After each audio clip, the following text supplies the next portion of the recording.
రెడ్డి గారి అజెండా ఏంటంటే బెదిరించు. అది తుపాకీ చూపెట్టి బెదిరిస్తుండా, ఆయన రైఫిల్ ఉండే కదా, అది ఉన్నదో అప్పచెప్పేసిండో కానీ మా రైఫిల్ రేవంత్ గారు ఇటు బెదిరిస్తారు, తర్వాత బెదిరియగానే సెటిల్మెంట్ వీల్ చేస్తారు. ఎందుకు చెప్తున్నాను అంటే కాంగ్రెస్ ప్రభుత్వం, ఇది రేవంత్ రెడ్డి గారు మీరు స్పీచ్ చూసారు, ఆయన నేరుగా ఆ కాంట్రాక్టర్కి వ్యతిరేకంగా మాట్లాడాడు. వాళ్ళ ప్రభుత్వం రాగానే రేడ్లు చేసిరు, ఆ కంపెనీ మీద రేడ్లకు పంపించింది ప్రభుత్వం.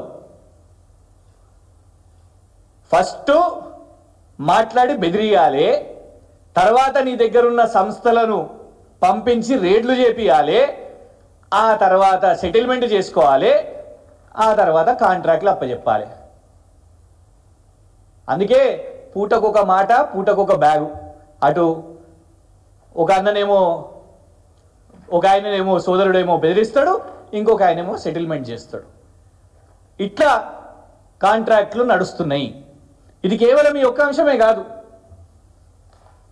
గతంలో రేవంత్ రెడ్డి గారు ఇంకొక వ్యక్తి గురించి కూడా మాట్లాడారు, ఇంకొక సంస్థ గురించి కూడా మాట్లాడారు.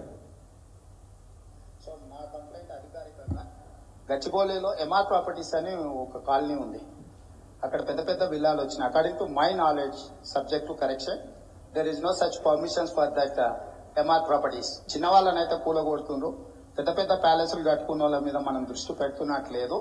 ఎంఆర్ ప్రాపర్టీస్ స్పెసిఫిక్ కంప్లైంట్ నేను మీ దృష్టికి తీసుకొస్తున్నా, మీరు నోట్ చేసుకుని దాంట్లో అసలు పర్మిషన్ ఉందా లేదా, పర్మిషన్ లేకపోతే ఎప్పట్లోగా కూలగొడతారో నెక్స్ట్ టైం మీటింగ్ లోపల మీరు క్లారిటీ ఇవ్వండి. Thank you. అధికారులను ఎంఆర్ ప్రాపర్టీస్ కూల్చేయమని కోరినావు, స్పెసిఫిక్ గా ఎంఆర్ ప్రాపర్టీస్ గురించే మాట్లాడినావు. మరి అట్లాంటిది ఇప్పుడు రూట్ ఎందుకు మార్చినావు?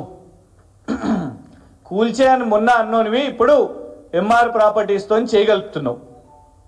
ఇది బ్యాగ్ కోసమా లేకుంటే బాస్ కోసమా? బాస్ ఎవరని అనుకుంటురా? మొన్న మోదీ గారిని కలిసారు. మోదీ గారిని కలిసి రాగానే కేవలం 2 రోజుల్లోపే ఈ సమావేశం జరిగింది. ఎందుకు ఎంఆర్ ప్రాపర్టీస్ మీద సడన్ గా ముఖ్యమంత్రి గారి కన్ను పడ్డది అని అనుకుంటే, బిగ్ బాస్ ఉన్నాడు.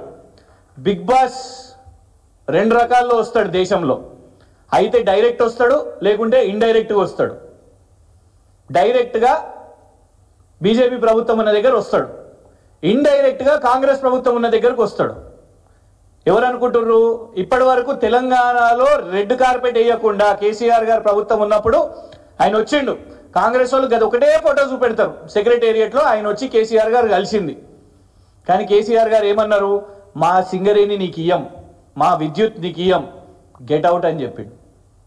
ఒక్క రాష్ట్ర ప్రభుత్వం కూడా, కేసీఆర్ గారు ఒక్క రాష్ట్ర ప్రభుత్వం ప్రాజెక్టు కూడా ఆయనకి ఇయ్యలేదు. ఆయన ఇప్పుడు మళ్ళా కాంగ్రెస్ ప్రభుత్వం రాగానే డైరెక్ట్గా వచ్చారు. డైరెక్ట్గా వస్తే బీఆర్ఎస్ ఊరుకుంటుందా? బీఆర్ఎస్ నిలదీసింది. అసెంబ్లీలో టీషర్ట్లు వేసుకున్నారు ఎమ్మెల్యేలు. కేటీఆర్ గారు, హరీష్ రావు గారు, మొత్తం అందరు, జగదీశ్వర్ రెడ్డి గారు, అందరు ఎమ్మెల్యేలు అసెంబ్లీలో టీషర్ట్ వేసుకొని పోయారు. అటు రాహుల్ గాంధీ కూడా పార్లమెంట్లో వేసుకున్నాడు. ఇక్కడ ఏం చేసిర్రు? అరెస్ట్ చేసిర్రు.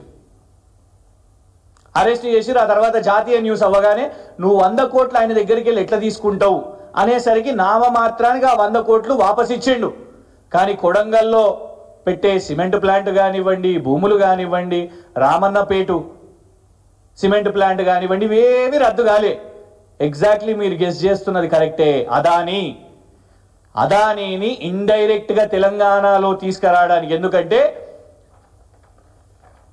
కేవలం 1 నెల ముందే దుబాయ్లో ఇదే ఎంఆర్ సంస్థ, ఎంఆర్ సంస్థకు చెందిన ఇండియా మొత్తంలో ఉన్న ఆస్తులు అన్నిటినీ కూడా వాళ్ళ సంస్థను 5,000 కోట్లకు కొనుగోలు చేయాలనే చర్చలు నడిచినాయి అదానీ అండ్ ఎంఆర్ మధ్యలో. అదానీని తెలంగాణలో దొడ్డిదారిన తీసుకురావడానికే రేవంత్ రెడ్డి గారు సడన్ గా ఎంఆర్ ప్రాపర్టీస్ మీద ఈ ప్రేమను చూపెట్టిండ్రు. ఎందుకంటే డైరెక్ట్ గా అదానీని తీసుకొని వచ్చిండు అనుకోండి, రాహుల్ గాంధీ మొట్టికాయలు కొడతాడో లేదో మాకు తెలియదు, కానీ బీఆర్ఎస్ అయితే ప్రశ్నిస్తుంది, ఏమైందా ఈ 2 నాలుకల ధోరణి? ఢిల్లీలోనేమో అదానీ దొంగ అంటారు, ఇక్కడేమో దొర అంటారు, ఇక్కడ అదానీతో పైసలు తీసుకుంటారు, వ్యాపారాలు చేస్తారు అని బీఆర్ఎస్ నిలదీస్తుంది. అందుకే అదానీని డైరెక్ట్ గా దేకుండా దొడ్డిదారిన తీసుకురావడానికి ఇవాళ అదాని ఆ తర్వాత సమావేశమైన మోదీ గారిది, ఎందుకంటే మోదీ గారి సమావేశం మనం చూసినాంగా, గంత మోదీ గారు ఏ రాష్ట్రానికి చేయండి ఎప్పుడు కూడా ఈ దేశంలో మొట్టమొదటిసారి అనుకుంటా మోదీ గారు ఏం చేసిర్రు, నువ్వు పైసలు ఇచ్చుడు కాదు, మేము నీకు పైసలు ఇచ్చుడు కాదు, నువ్వే మాకు ఫస్ట్ ఇవ్వాలి అని లెక్కలు ఇచ్చిండంట. ఇది ఉన్నాయి అది ఉన్నాయి బకాయిలు అని.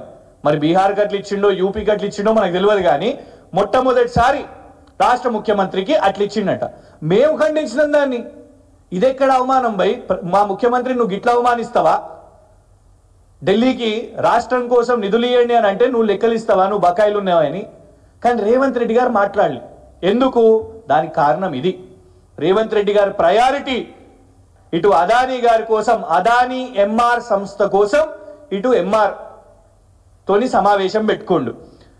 ఇదే ఎంఆర్ని కూల్చేయాలని నువ్వు మాట్లాడుతావు, ఎంఆర్ తోని ఒప్పందాలు చేసుకుంటావు.